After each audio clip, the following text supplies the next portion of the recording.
America గడ్డకట్టుకుపోతుంది. -40 డిగ్రీల చలి. ఆకాశంలోంచి పడేటువంటి మంచు అది మంచు కాదు, మృత్యువు. ఇది చాలదు అన్నట్టు గంటకు 60-80 కిలోమీటర్ల వేగంతో వీచేటువంటి అత్యంత శీతలమైనటువంటి గాలులు. అసలు ఈ పోలార్ వర్టెక్స్ అమెరికాను ఎందుకు టార్గెట్ చేసింది? ఇది ప్రకృతి ప్రకోపమా, మరి ఇంకేమైనా ఉందా? అసలు ఒకసారి విషయం లోపలికి వెళ్ళి చూద్దాం.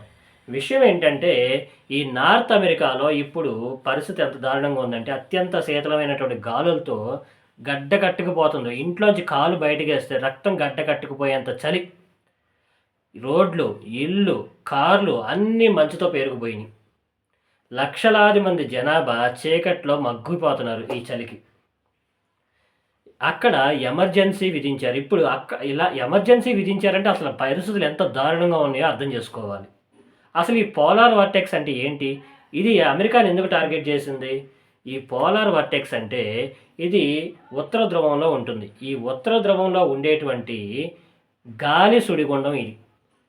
ఈ గాలి సుడిగుండం జెట్ స్ట్రీమర్స్ వల్ల కొన్ని సార్లు కిందకి జారి అమెరికా వైపు దాడి చేయటం మొదలెడతాయి.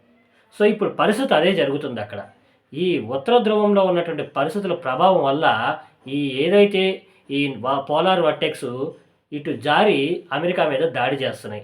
దీనికి తోడు ఇది చాలదన్నట్టు బ్లిజార్డ్ ఇప్పుడు గంటకు 60-80 కిలోమీటర్ల వేగంతో వేస్తున్నాయి గాలులు.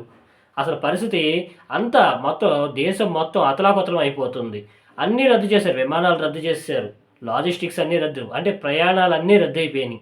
ఇలాంటి పరిస్థితుల్లో ఆటోమేటిక్గా నిత్యావసర సరుకులు ధరలు ఆకాశంలోకి వెళ్ళిపోతాయి. సో మరి అక్కడ ఉండేటువంటి మన భారతీయులు కూడా ఈ ప్రమాదాన్ని ఎదుర్కోవాల్సినటువంటి పరిస్థితి వచ్చింది.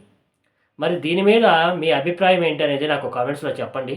వచ్చే వీడియోలో కలుద్దాం. Thank you.